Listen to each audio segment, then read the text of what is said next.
the rain situation there should tend to ease as we head through the next few days. Back to you, John. OK, Ben, and I know you will keep us fully up to date on all of that. Thanks very much indeed. Now, hacking in movies is usually portrayed as just a bit of fun. The computer geek tapping away ferociously at the computer, the clock ticking in the background, and a tense few minutes as we wait for the hacker to leap to his feet in triumph.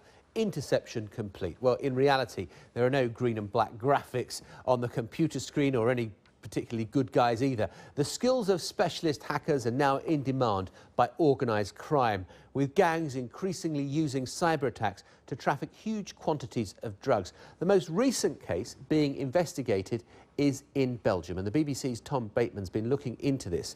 It's an amazing story. What happened? Well, I'm not sure that the reality is too far from, the fiction in this case, John. It was really an extraordinary set of events in which an organised crime group had been allegedly trafficking large amounts of cocaine and heroin from South America, from countries like Peru and Colombia.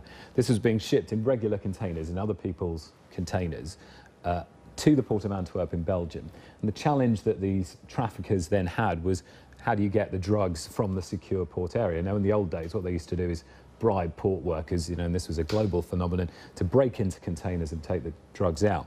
What was happening over a 2-year period, it emerged, was that the traffickers were recruiting hackers, supposedly in Belgium, to hack into computer systems in the port at port companies and to scoop off data that gave them the security details they would need to drive into the port and simply take those containers away and steal them before the regular owners got there.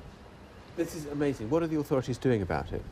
Well, they discovered it quite early on and in fact put a firewall, electronic firewall around the computer system so that the hackers could no longer get in and get hold of this data.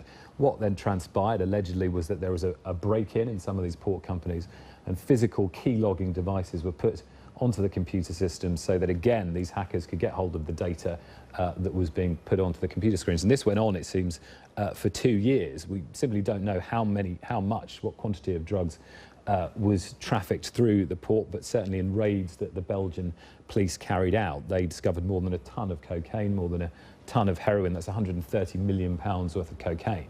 So certainly it seems like quite a lot of stuff was getting through.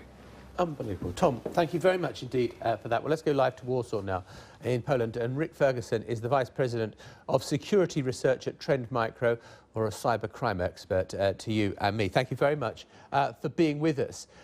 We used to talking in crime.